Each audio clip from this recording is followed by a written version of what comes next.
Using Afterpay for business is very easy to do. Today I'm going to show you how to do it. First of all, open up the web browser. Then search here Afterpay for merchants. After that, click to open the first link you see. Once you get into the Afterpay site, click to get started. Now enter your email and tick the checkbox of I'm not a robot, then tap on Next.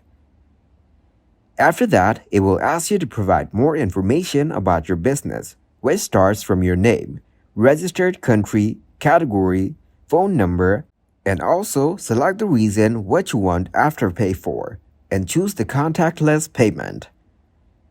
Then enter your business name, website, e-commerce platform, acquirer, number of stories, total annual series. After that, tick the No checkbox and tap on Next. Then follow these next steps to proceed further.